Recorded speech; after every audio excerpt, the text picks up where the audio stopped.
Dobrý deň, dnes si ukážeme, ako sa verifikovať do účtu Probinex preto, aby ste mohli nakúpiť na Probinex zmenárni.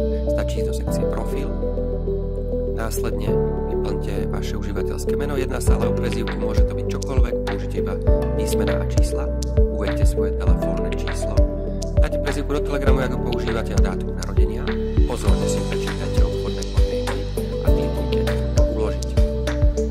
Následne je potreba potvrdiť váš e-mail, kliknite na potvrdenie e-mailu a tu na poslať e-mail. Na vašu e-mailovú schránku vám príde odkaz, na ktorý je potreba kliknúť. Možno ho nájdete aj v záložke spam, preto dôkladne skontrolujte, že vám dorazil. V e-maili stačí kliknúť na odkaz, potom načítame stránku znovu a potvrdenie e-mail zozelenia. Následne kliknite na potvrdenie telefónneho čísla a poslať SMS. Na váš telefón vám príde kód, ktorý je potreba napísať do počítača, potvrdiť to a znovu na stránku znovu načítať. Uvidíte, že vám zozelenia aj potvrdenie telefónneho čísla. Potom už následuje overenie totožnosti. Nasleduje overovanie totožnosti. Doporučujem odfotiť si najprv svoj občiansky preukaz a druhý doklad totožnosti, řidičský preukaz alebo pas telefónom a zamailovať si to do počítača.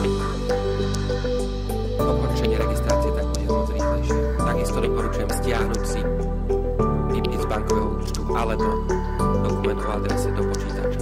No a už iba kliknite na overenie totožnosti, potvrďte, že ste sa zoznámili s údajmi, vyberte, kto vydal váš občiansky preukaz v Slovensku a môžem ho naskenovať priamo do kamery alebo ho nahrám z počítača. Nájdem v počítači teda svoj dokument a nahrám ho priamo do aplikácie.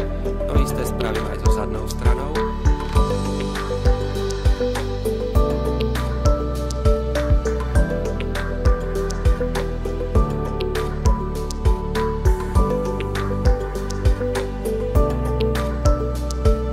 V ďalšom kroku si overte, že vaše dokumenty a vaše údaje boli správne načítané. V prípade, že je tam niekde nejaká chyba, tak ju opravte a kliknite na ďalší. Vyberte druhý dokument, ktorý budete overovať, řidičský preukaz alebo pás, na zvolím vidičák. Zase môžete ho nahrať do kamery alebo ho môžete nahrať z počítača. Tentokrát uvidíte, ako nahrávam do kamery. Jednoducho, takisto máte možnosť ho nahrať priamo cez telefón, kliknutím na telefón. Vy ste na svojom telefóne naskenovali cez fotoaparát tento QR kód, zobrazí sa vám odkaz a môžete pokračovať vo fotografovaní dokumentu na telefóne. Ja ho ale tentokrát nahrám na počítači priamo do kamery. Uistite sa, že tam nie sú žiadne výrazné svetelné odlesky, inak by sa mu nepodarilo dokument načítať. Pokiaľ sa vám dá fotografia dostatočne kvalitná, kliknite na pokračovať. Systém bude opäť extrahovať vaše meno, následne si skontrolujte, že sú údaje správne a potvrďte to. V následnom kroku budete nahrávať dokument pre overenie vašej adresy. Vyberte výpis z bankového účtu, zvolte krajinu, ktorá ho vydala a máte možnosť ho nafotiť do kamery alebo nahrať z počítača. Doporučujem, vyberte nahrať. Je to o moc jasnejšie, pretože pri fotografovaní dokumentu do kamery by bol pravdepodobne rozmazovaný. Väčšina bank umožňuje stiahnuť váš výpis účtu do zariadenia, to znamená vašu internet bankingu alebo mobile bankingu. Si môžete stiahnuť svoj výpis účtu do svojho zariadenia a následne ho potom môžete nahrať priamo. Je to lepšie, ako ho fotiť. Väčšinou, keď klienti fotia dokumenty, tak sa im ho nepodarí fotiť dostatočne ostro. Lepšie stiahnuť priamo nahrať. Keď viete, že všetko poriadku, kliknite na pokračovať. Systém zasa bude extrovať vaše meno, opäť kliknite na ďalší, ak je všetko v poriadku. V ďalšom kroku už budeme skenovať vašu tvár, takže umiestnite vašu tvár do prostred oválu, systém vás zamerá a kliknite na pokračovať, ak je všetko v poriadku. Teraz už stačí iba chvíľu počkať. Bude prebiehať overovanie totožnosti, obvykle to trvá maximálne minútu. Po chvíľke teda uvidíte, že overenie bolo úspešné, stačí kliknúť pokračovať.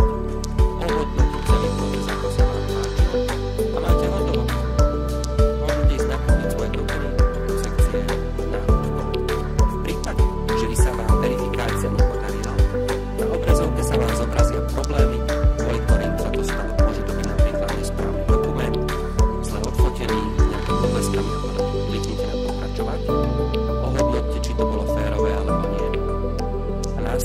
budete mať možnosť pokračovať v manuálnej verifikácii. Tá predošla bola automatická a strojová, teraz to bude manuálne našimi kolegami.